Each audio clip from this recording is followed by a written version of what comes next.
Hello guys, আসসালামু আলাইকুম। আজকে আমি আরেকটা মেলবেট হ্যাকের সফটওয়্যার আবিষ্কার করেছি। তার একটা ডেমো আপনাদেরকে দেখাচ্ছি। দেখুন, আমার পাশে একটা ফোন রয়েছে আর সামনে আমার ডেস্কটপ আছে।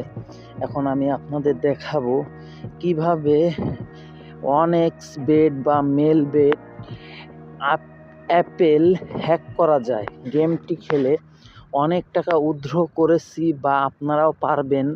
আপনারা অবশ্যই গেমটি মনোযোগ সহকারে দেখুন